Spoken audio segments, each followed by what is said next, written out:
හරි එතකොට අපි මේ ගියන් ආදේශ කරමු. එතකොට cos 60 කියන්නේ හරියටම අපිට භාගයයි කියලා ගන්න පුළුවන්.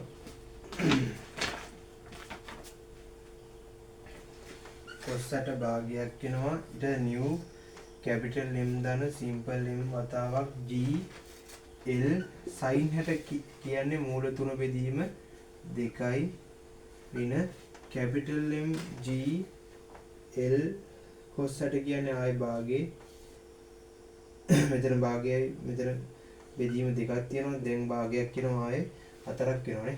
මේකේ පද තුනේම භාගෙ තියෙනවනේ දෙක තියෙනවනේ කපාගෙන ගිය හැකි අපිට. ඊළඟට මෙතන x max නේ ඕන අපිට. එතන මොකද කරන්න තියෙන්නේ? x max විතරක් ගන්න නම් ඔයා මුළු සමීකරණයම mg වලින් බෙදාගෙන යන්න මේ. simple mg වලින් බෙදාගෙන යන්න. ඒතර වඩනවා new capital M දන simple M gl බෙදීම mg මෙතන තා මූල තුනක් තියෙනවා.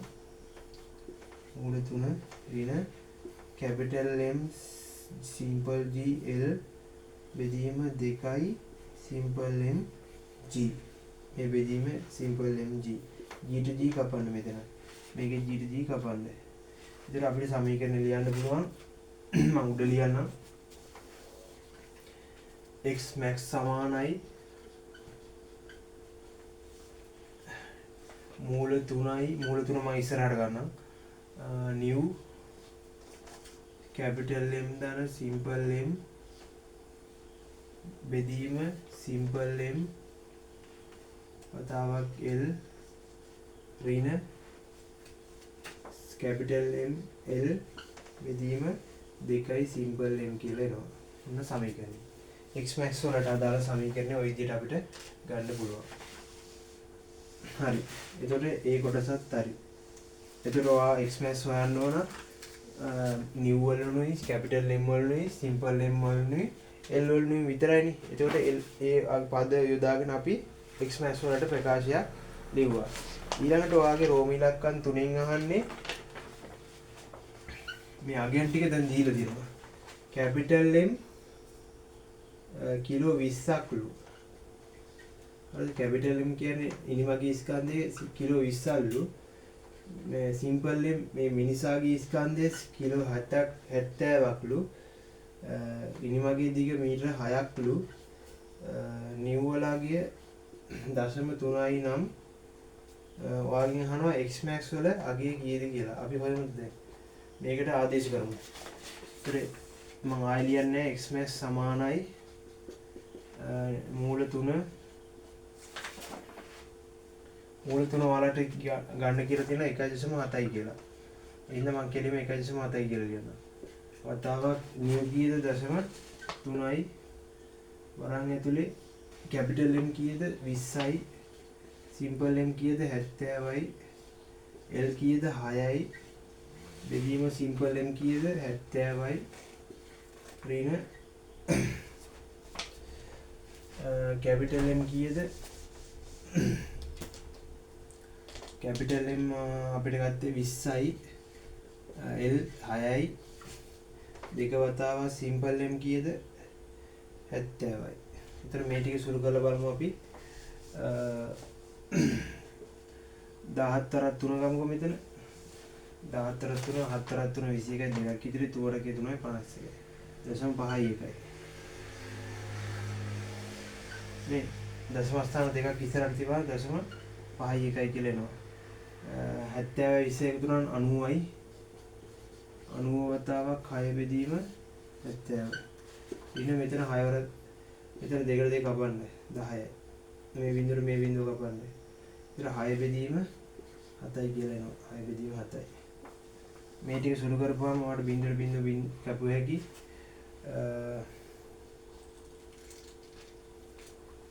හරි මේ ටික ගුණ කරලා බලමු අපි කී දෙන්නේ කියලා. 51 වැඩි කරමු ගුණ කරමු 9. 9ක් එක 9යි 9ක් 45යි 459 ආය 6න් ගුණ කරමු. 9ක් 6 42යි 4ක් ඉතිරි 6ක් 5 30යි 34යි 3ක් ඉතිරි 6ක් 4 24යි 6 12 18 24 27යි. දශම ස්ථාන කීයක් තියන්න ඕනද? දෙකක් තියන්න. එතන එනවා 27.4 බෙදීම 7 ඍණ 6 බෙදීම 7 කියලා එනවා.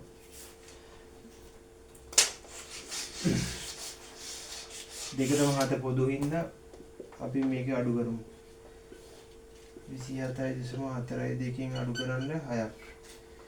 එතකොට එනවා 21.42 බෙදීම 7ක් කියලා එනවා. 4 3 21යිනේ. 3.4ට නෑ 7 කොටව 0.42ට 7යි. එතකොට එනවා 3.07යි කියලා එනවා. මොකද්ද? මීටර කියලා එනවා. V max වලගේ. ඔන්න ආවා. මේක සුළු වෙනවා. දශම ස්ථාන ගොඩක් ඉන්නේ මේ. බලන්න මේ 4 3 21 එන 3 දැම්මා. දශම දැම්මා. 4ට තියෙනවා 7 කොටවල බිංදුව දැම්මා. ඊට 42ට බලන්න. එතන 7ක් කියලා එනවා. එයා 42ට sorry 6ක් කියලා එනවා. 4ක් 6නේ 42 නේ 6ක් කියලා එනවා. ඔය විදිහට අපිට x max හොයාගන්න පුළුවන්. ඊළඟට රෝම ඉලක්කම් 4. ගිනි නිවන බටෙන් විසින් ඉනිමග ලිස්සා යාම වැළැක්වීමට එහිදී විශේෂිත පැදුරක් තබයි. ඒවල විශේෂිත පැදුරක් තබනවලු. ගිනි නිවන බටයා ඉනිමගේ මුදුනට ළඟා විය යුතු නම් ඉහත බීහි දෙකෙහි ව්‍යුත්පන්න කළ ප්‍රකාශය භාවිතා කර පැදුර සහ ඉනිමග අතර තිබිය යුතු අවම ස්ථිතික ඝර්ෂණ සංගුණකයේ x new minimum සොයන්න. ඔබේ පිළිතුර ආසන්න දශම ස්ථාන දෙකකට සොයන්න කියලා තියෙනවා. හරි. එතකොට මේ අපි මේ සමීකරණය යොදාගෙන තමයි හොයන්න යන්නේ අලුත් new වගේ. හරිද? ඒ කියන්නේ මේ දැන් මෙතන පොඩි දෙයක් තේරුම් ගන්න ඕන. දැන් මේ ගින්නිවන මේ බටයා උඩටම යනවන්නේ. උඩටම යනවා කියන්නේ x max කීයද? x max l වෙනව නේද? මේ ඉනි වගේ සම්පූර්ණ දිග වෙනව නේද? එහෙනම් x max ට වාත් l දාගන්න. l සමානයි මූල 3 වතාවක් new l capital M ධන simple m බෙදීම simple m ඍණ ml බෙදීම 2m. මේ පද තුනේම වාට l පේනවනේ. එහෙනම් l කපන්න. l වැඩක් නෑ. දැන් සුළු කරන්න. new හොයන්න තියෙන්නේ. එහෙනම් ආදේශ කරමු මූල 3 වතාවක් new capital M කීයද? capital M ඉනිමගේ ස්කන්ධය 20යි simple M 70යි. බෙදීම simple M 70යි. මෙතන එකනේ කියන්නේ. මෙතන capital M 20යි 20 වතාවක් දෙක ගුණ කිරීම simple M 70යි. මේ දෙක සුළු කරමු. අපි දෙන්නටම පොදු පදයේ 140 කියලා ගමුකෝ. නැත්නම් මෙහෙම කරයි. මෙතන සුළු කරමු. දෙකට දෙක කැපුණා එකක් වුණා.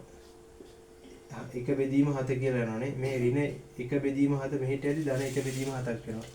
එක ධන එක බෙදීම 7 සමානයි මූල 3යි new 20යි 70යි තුනම 90යි කියලා එනවා. බෙදීම 70යි කියලා එනවා. මේකට මේක කපන්න බින්දුව කපන්න. මෙතන සුළු කරපුවාම එනවා 7 පොදුවේ ගත්තොත් මෙතන 7 බෙදීම 7 කියලා ගත්තා කියන්නේ. එතන 7 බෙදීම 7 ධන 7 බෙදීම 1 කියන්නේ 8 බෙදීම 7 කියලා එනවා. මේ 7 බෙදීම 7 ධන 1 බෙදීම 7 කියන්නේ 8 බෙදීම 7 කියලා කෙලින්ම ගත්තා හැකි. දැන් මූල 3යි new වතාවක් 9 බෙදීම 7 7ට 7 කප හැකි. එතකොට එනවා ආයේ 8 සමානයි 9යි මූල 3යි new කියලා එනවා. එහෙනම් මේක දෙපැත්තම 9යි මූල 3ෙන් බෙදමු. 9යි මූල 3ෙන් බෙදමු. එතකොට මේක කැපෙනවා 8 බෙදීම 9 වතාවක් මූල 3 කීයද? 1.7යි. සමානයි new කියලා එනවා. එතකොට මේක සුළු කරමු 9ක් මේ 9 ගුණ කරමු 1.7න් 9ක් 7 63යි. හයක් ඉතිරි 9ක් එක 9යි 153යි 15.3යි කියලා එනෝනේ. මම මෙතන කෙලින්ම ලියන්න 15.3 කියලා. 15.3. එහෙනම් අපි මේක බෙදලා බලමු. මේක බෙදන්න අමාරු නම් 10 10 වැඩි කරන්න. ඒතකොට ඔයාලට දශම ස්ථාන අයින් කරගන්න. 80 බෙදීම කෙලින්ම 15.3 10න් වැඩිනවම 153යි. එතකොට 80 බෙදන්න තියෙන 153. 80ට නෑ 0.800ට 153 ගොඩවල් 150ට බලමුකෝ. 300 600 4ක් කියන්නේ 600යි 7ක් වගේ බලමු. 4ක් 3 21යි 4ක් 5 35 37යි 4ක් 7යි 8 9 10යි. එහෙනම් 7ක් ඉන්නේ. 6ක් වගේ බලමු. 6ක් 3 18යි 6ක් 5 30යි 31යි 3ක් ඉතුරුයි 6ක් 6 7 8 9. මේ 6ක් එන්නේ නැහැ. 5ක් වගේ ඉන්නේ. 5ක් 3 15යි 1ක් ඉතිරි 5ක් 5 25යි 26යි 1ක් 2ක් ඉතිරි 5ක් 5යි 2 ඉතිරි 2යි 7යි 85යි නේ 15යි 1ක් ඉතිරි 5යි 25 26යි 2ක් ඉතිරි 85යි හරි 800න් 85ක අඩු කරපුවාම 35යි කියලා එනවනේ 35යි කියලා එනවා ඊට 350ට බලමු 350ට දෙකක් වගේ තියෙන්නේ නම් අපිට ආසන්න වශයෙන් අවම ඝර්ෂණ සංගුණිකයේ දශම 5යි 2යි කියලා ගන්න පුළුවන්. දශම 5යි 2යි කියලා ගන්න පුළුවන්. දශම 5යි 2යි කියලා ගන්න පුළුවන්. ඊතර මේ ඝර්ෂණ සංගුණිකයේ අවමාගය දශම 5යි 2යි කියලා ගන්න පුළුවන්.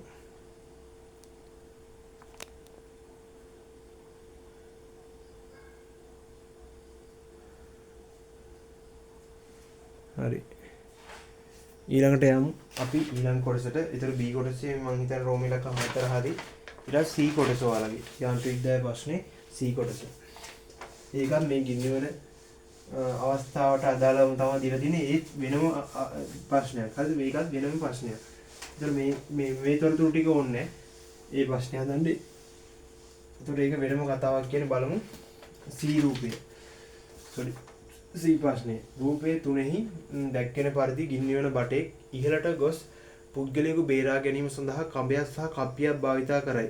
අරය කීයද? අන්නේ දත්ත ටික ලියන්න. R කීයද? 0.1 මීටර කියලා දීලා තියෙනවා. කප්පිය මේ කප්පිය අරය තමයි දීලා තියෙන්නේ 0.1 කියලා. හරිද? කප්පිය ගින්නිවන රතේ දොඹකරයට සවි කොට ඇති අතර සැහැල්ලු අවිතන්න කඹය එය මතින් ගමන් කරයි. සැහැල්ලු අවිතන්න කඹයක් තියෙන. ඒ කඹේ බරක් නැහැ. හරිද? ස්කන්ධයක් නැහැ. අවිතන්න ගමන. ගින්නිවන බටය කඹේ එක් කෙරවලකට සම්බන්ධ වී කර ඇති අතර අනිත් කෙරවලට ගින්නිවන රථයේ මෝටරයක් මගින් නියත මේ පැත්තෙන් අදිනවා කියලා හිතන නියත කොච්චර බලයකින් අදින්නේ 960.5 නිව්ටන් වලින් අදිනවා. හරිද? අදිනු ලැබේ. ගලවා ගැනීමේ කූඩේ සමග ගින්නිවන බටයාගේ ස්කන්ධය මේ මෙතන තියෙන මේ මුළු ස්කන්ධය m කිලෝ 80යිලු. කිලෝ 80යිලු. කිලෝ 80කි. කප්පිය නිදහසේ බමණය වන අතර කප්පිය නිදහසේ බමණය වෙනවා. කප්පිය එහෙනම් කැරගෙනවා ඈ. කප්පිය බමණය වෙන අතර ඒ මත ලිස්සා නොය. ලිස්සා යන්නේ නැහැ. බමණ අක්ෂය වටා කප්පිය අවස්ථිත ගුණය දීලා තියෙනවා i කියන එක 2.5 ගුණ කිරීම 10 ඍණ 3යි kg m වර්ග කියලා දීලා තියෙනවා. ගිනිවෙන බටයාගේ රේඛීය තොරණය මේ ගිනිවෙන බටය උඩට යන ඒ හොයන්න කියලා කියන්නේ. එතකොට කොහොමද හොයන්නේ? අපි මේ අවස්ථා දෙකට අදාළව නිව්ටන්ගේ දෙවන නියමය යොදා ගන්න ඕන. අපි හිතමු මේ තන්තුවේ අපිට මේ 960න් ඇද්දට මේ පැත්තේ 960ක් වෙන්නේ නැහැ. අයියේ මේ කප්පිය කැරකෙද්දි මේ පැත්තේ ආතතිය පොඩ්ඩක් අඩු වැඩි වෙන්න පුළුවන්. ඒ හින්දා අපි මේ පැත්තේ ආතතිය t කියලා හිතමු. t කියලා හිතමු. එහෙනම් මෙයාට අදාළව අපි නිව්ටන් F සමානයි m දැම්ම නිව්ටන්ගේ දෙවන නියමය දැම්මොත් උඩට තියෙන බලය මොකද්ද? t තන්තුවේ ආතතිය. පල්ලෙහාට තියෙන බලය mg නේ. ඒ කියන්නේ 80යි m කියන එක 80යි නේ. 80යි g සමාන කර හැකි මෙයා උඩට යන තොරණයට. sorry m කීයද? එයාගේ බර ස්කන්ධය 80යි. තොරණය a කියලා ගමු. ඔන්න එක සමීකරණයක් ලිව්වා. F සමාන mp ඇසුරින් උඩට තියෙන බලය ඍණ උඩට එක බලයක්නේ තියෙන්නේ. තන්තුවේ ආතතිය අඩු කිරීම. පල්ලෙහාට තියෙන බලය මොකද 80යි g බර. ඒක ඕනනම් අපිට කෙලින්ම 80යි ගුරුත්ව ත්වරණය 10යි කියලා ගන්න තියෙන 800යි කියලා ගමු එහෙනම්. 80 10න් වැඩි කරනවා 800යි කියලා එනවා. සමාන කර හැකි m කීයද 80 වතාවක් a. හරිද? ඊළඟට මේ කප්පිය කැරගෙනවනේ. කප්පියට අදාළ අපි කොහොමද මේ අවස්ථිත ගුණය යොදාගන්නේ? කප්පිය බමන වෙද්දී බමන අවස්ථිත ගුණය අපිට ලියන්න පුළුවන්. ටෝක් එක සමානයි i වතාවක් ඇල්ෆා කියලා. ටෝක් එක කීයද? මේ පැත්තට බලය 960යි. ඒ පැත්තට නිකරගෙන එන ඒ බලය තමයි වැඩි. ඒකෙන් අඩු කරන්න ඕන මේ පැත්තට තියෙන බලය. ඊට t වතාවක් මේකේ අරේ කීයද? r එන්න එපා. ටෝක් එක හොයද්දි මේ බලයයි සම්ප්‍රයුක්ත බලය වතාවක් අරේ එන්න එපා. r කීයද? 0.1යි. ඒක සමාන කරාකේ i ඇල්ෆාට. i කීයද? 2.5 10 ඍණ 3 වතාවක් ඇල්ෆා. දැන් ඇල්ෆා හොයාගෙන අපිට වැඩක් නැහැ නේ. ඔයා දන්න ඇල්ෆායි a අතර සම්බන්ධය මොකද්ද? මේ රේඛීය ත්වරණය සමාන වෙනවා මේ කප්පී අරේ වතාවක් කෝණික ත්වරණයට. එහෙනම් අපිට කෙලින්ම කෝණික ත්වරණය උත්තර කරොත් මොකද දෙන්නේ? දෙපැත්තම r වලින් බෙදුවොත් රේඛීය ත්වරණය බෙදීම අරය කියන්නේ කෝණික ත්වරණය කියලා කියන්න පුළුවන්. එහෙනම් මේ කෝණික ත්වරණය මේක මෙයාගේ අපි මෙතෙන්ට ආදේශ කරමු. එතන 960 e.5 ඍණ t වතාවක් 0.1 සමාන කරාගේ 2.5 10 ඍණ 3 වතාවක් a බෙදීම r කීයද 0.1 කියලා කිව්වේ. හරිද? 0.1 කියලා කිව්වේ. එතන මෙන්න මේ පදේ මේ සමීකරණය ආවා. හරිද? ඊට මේ සමීකරණය ආවා.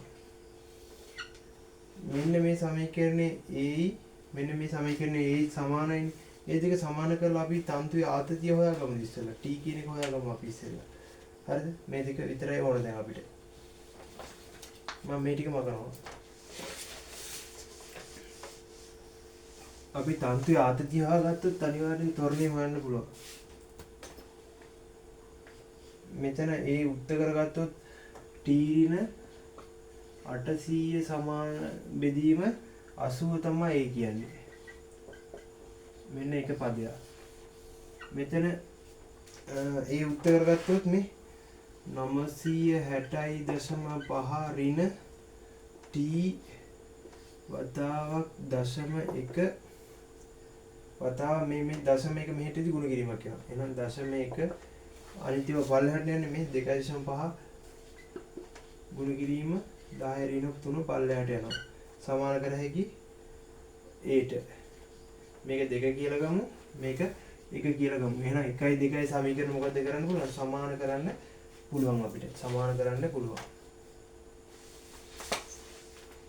එහෙනම් අපිට ලියන්න පුළුවන් t ඍණ 800 බෙදීම 80 සමානයි 960.5 ඍණ t වතාව 0.1 වැඩි කරපුවම අපිට 1 ඍණ 10 ඍණ 1 ගුණ කිරීම 10 ඍණ 2යි කියලා ලියන්න පුළුවන්. බෙදීම 2.5 වැඩි ගුණ කිරීම 10 ඍණ 3යි කියලා ලියන්න පුළුවන්. මේ ඍණ දෙකට මෙතන ඍණ 3යි කැපෙනවා ඍණ 2ක්. එතන ඍණ 1යි කියලා එනවා. එතන මේ ටික හරහාට ගුණ කරමු. එතකොට t වතාවක් 800 වැඩි කිරීම 2.5 වැඩි කිරීම මෙතන 10 ඍණ 2ක් කැපුණාට පස්සේ 10 ඍණ 1ක් ඉදිරියිනේ සමානයි 80 වතාවක් 960.5 ඍණ t කියලා එනවා. මේ ටික ගුණ කරමු. මේ ඔයාලට මේක ලියන්න පුළුවන් 25යි 10 ඍණ 2යි කියලා නේ. මේක මම ලියනවා මේ දශම ස්ථාන මෙහාට ගත්තොත් මෙතෙන්ට ඍණ 2ක් කියලා ලියුවේ. එහෙනම් 25 වැඩි කිරීම 10 ඍණ 2යි කියලා ලියුවේ. එහෙනම් මේවා වෙන වෙනම ගුණ කරමු. 25 ගුණ කිරීම 10 ඍණ 2 වතාවක් t කියන්නේ 25 ගුණ කිරීම 10 ඍණ 2 වතාවක් t ම තමයි. ඊළඟට අඩු කිරීම 800 වතාවක් 25 කීයද? අපි ඉස්සෙල්ලා 25 800 ගුණ කරමුකෝ. 8 40යි 8 2 16 200යි නේ. 200යි අර බිංදු දෙකක් තියන්නේ. 20000යි. හැබැයි මෙතන 10 ඍණ 2ක් තියෙන බිංදු දෙකක් ආයි කැපෙනවා. හරිනේ? 10 බිංදු දෙකක් කැපෙනවා. මේකේ 20000 බිංදු දෙකක් කැපෙනවා මේ ඍණ දෙකේ ඉන්න. හරි. ඒ පැත්ත හරි. ඊට පස්සේ 960 ඔයාලට 80න් ගුණ කරන්න තියෙනවා. 96 8න් ගුණ කරලා මේ බිංදු දෙක පස්සේ තියන්න. නෑ 960.5 තියෙනවානේ. එහෙනම් කෙලින්ම ඔයාලට පුළුවන් 960.5 වැඩි කරන්න 80න්. ඔයාලට මෙහෙම වැඩක් කරගන්න. මෙතන දශම ස්ථානය මෙහෙට පන්නද්දි මේ බිංදුව අයින් කරන්න පුළුවන්. ඒ කියන්නේ 9605 වැඩි කරන්න 8න්. 9605 වැඩි කරන්න 8න්. හරිද? එතන කොහොමද උත්තරේනේ 9605 වැඩි කිරීම 8. 8 5 40යි 4ක් ඉදිරියි. මේ 4 මෙතෙන් දාන්න. 8 5 48යි 4ක් ඉදිරියි. 8 7 8 9 72යි 4යි 76යි කියලා නෝනේ. හරි. 76යි 840. 76යි 840යි ඍණ 80යි t කියලා නෝනේ. මේ 80 මේ t කුණ 80යි t ලා මේ පැත්තට ගන්න. t ලා කැමති පැත්තකට ගන්න.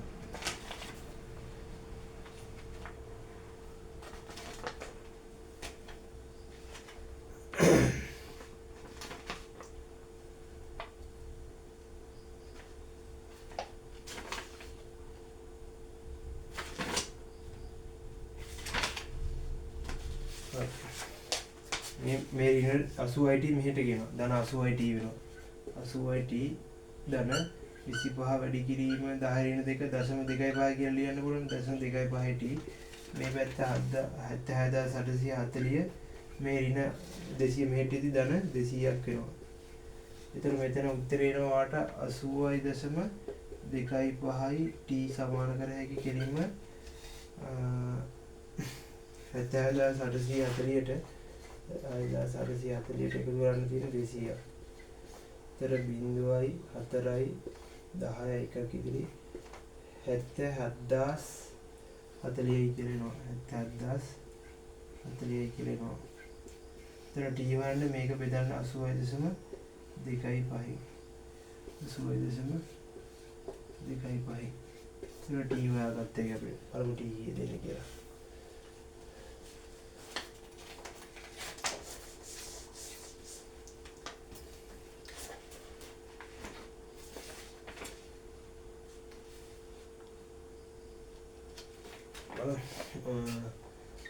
.7040 බෙදීම 80.25 මේ 100% ගුණ කරගන්න. මොකද අපිට දශම ස්ථාන අයින් කර හැකියි. ඒතර උඩට බිංදු දෙකක් එනවා. බෙදන්න තියෙන්නේ 8025යි 8025යි 8025 ඒව 8000 ඒව 8 වරක් 7 5 40යි 6 7 7 56 8 9 72යි 9ක් වගේ බලමු. 8 වරක් 80 8025 9ක් බලමු. 9 වරක් 5 45යි 4ක් ඉතිරි 9 වරක් 2 18යි මේ 4යි 22යි දෙකක් ඉතිරි 9 වරක් බිඳ මේ දෙක දාගමු. 9 වරක් 8 72යි 72යි ගානක් කියලා 9යි ගානක් කියලා බලමු. බිංදුවෙන් 5ක් බෑ 10න් 5ක් කරුවනම් 5යි 3යි 3න් 2ක් කරුවා 1යි ඊළඟට 10න් 8ක් 2ක් කරුවා 8යි 10න් 2ක් කරුවා 8යි ඔව් මේක 6ක් වෙනවා මෙතන 4ක් වෙනවානේ ඔන්න එහෙම වෙනවා 8 වරක් 8025 ඒවා සාමාන්‍ය 48150ට 5ක් වගේ බලමු 5 වරක් 5 25යි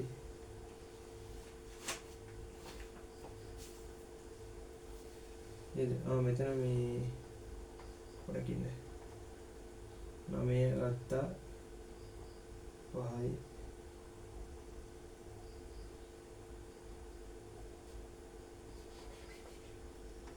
9 වරක් 5 25යි හරි 4ක් ඉදිරි 9 22 2ක් ඉදිරි 9 2යි 72යි ඔව් එතකොට අපිට එනවා 4450 හරි ඊළඟට අපි බලමු 5කට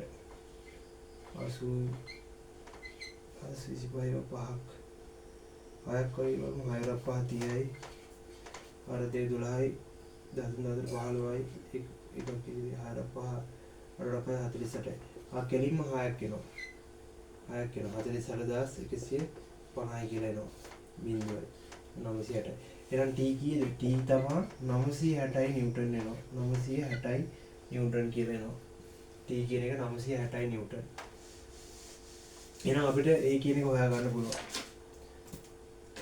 අපිට කෙලින්ම ආදේශ කර හැකි අර මේ සමීකරණයට t කියන එක 960යි 960 ඍණ මම මේටි මකනවා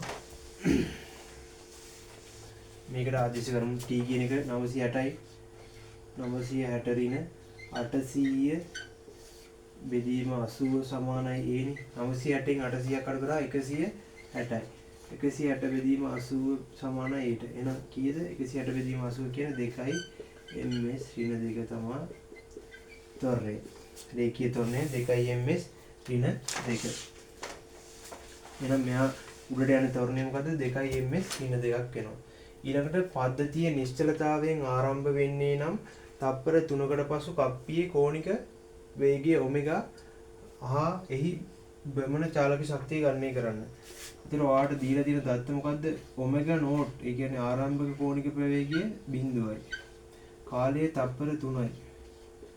ඒතර ඇල්ෆා හොයාගන්න පුළුවන් නේද? ඔයාලට පුළුවන් A සමානයි R ඇල්ෆා නේ. එහෙනම් ඇල්ෆා කියන්නේ A බෙදීම R. A කීයද? 2යි. R කීයද? 0.1යි. ඒතර ඇල්ෆා එනවා ඔයාලට 20යි කියලා එනවානේ. 20යි රේඩියන් per second කියලා ඩබල් සෙකන්ඩ් කියලා එනවා. ඔන්න ඇල්ෆා. එහෙනම් ඇල්ෆා හරි. ඇල්ෆා කීයද? 20යි කියලා ගත්තා. එහෙනම් ඔමෙගා නොහොයන්නේ කියන්නේ ඔයා දන්නා ඔමෙගා සමානයි ඔමෙගා නෝට් ධන ඇල්ෆා t. අර v සමානයි u ධන at වගේ තමයි. ඒතර ඔමෙගා සමානයි ඔමෙගා නෝට් 0යි ඇල්ෆා කීයද? 20යි t කීයද? 3යි. එහෙනම් ඔමෙගා කීයද? අවසාන කෝණික ප්‍රවේගය 60යි රේඩියන් per second කියලා එනවා. 60යි රේඩියන් per second කියලා එනවා. 60යි රේඩියන් per second කියලා එනවා. ඊළඟට භ්‍රමණ චාලක ශක්තිය සමීකරණය මොකද්ද? EK සමානයි භාගයයි I ඔමෙගා වර්ග. හරියට භාගයයි me වර්ග වගේ. භාගයේ වතාව I කීයද? දීලා තියෙන වලට 2.5 ගුණ කිරීම 10 ඍණ 3යි kgm වර්ග වතාවක් ඔමෙගා කීයද? 60යි නේ. 60යි රේඩියන් per second වල වර්ගය. මේ ඉස්සෙල්ලාම සමීකරණයට අගයන් ආදේශ කරද්දී මේ ඒකකත් ලිවට ලියන්න. ඒකකත් ලියන්න. හරිද? ඊළඟට ලිවට පස්සේ ඊට පස්සේ ලිවට නැතුණාට කමන්නේ මුලදී ආදේශ කරද්දී ලියන්න. එතකොට භාගයේ වතාවක් 2.5 වැඩි කිරීම 10 ඍණ 3 වතාවක් 60 වර්ගය කීයද? 3600යි. එතකොට මෙතන 3600 දෙකෙන් බෙදුවාම 1800යි. 1800 2.5න් ගුණ කරන්න තියෙන්නේ. එහෙම නැත්නම් 25 වැඩි කිරීම 10 ඍණ මේ දශම ස්ථානයේ මෙයාට දුන්නාට පස්සේ 10 ඍණ 4ක් එනවා. ගුණ කිරීම 1800. එහෙනම් අපි 25 1800 වැඩි කරමු. ඉස්සෙල්ලා 25 18න් වැඩි කරන්න. ඊට පස්සේ බිංදු දෙකක් තියෙනවා. 8 වඩා 5 40යි. 8 වඩා 2 16යි 20යි. මේ 4යි 20යි. පස්සට 5යි. පස් 1 වඩා 2 2යි. බිංදුවේ 5යි 400 5යි කියලා එනවනේ. ඔව්. 450යි. 450යි බිංදු දෙකක් අමතක කරලා බිංදු දෙකක් තියන්නේ. ඊට පස්සේ 10 ඍණ 4යි. Joule ශක්තියනේ joule. මේකේ 10 ඍණ 4 කියන්නේ දශම ස්ථාන 4ක් ඉස්සරහට ගෙනිච්චොත් 1යි 2යි 3යි 4යි. මෙතන 4.5යි ජූල් කියලා අපිට භ්‍රමණ චාලක ශක්තිය ගන්න පුළුවන්. 4.5යි කියලා. එතන ওই ටික තමයි මේ යාන්ත්‍රික ප්‍රශ්නේ තියෙන්නේ. හැමෝටම අයිබෝන්.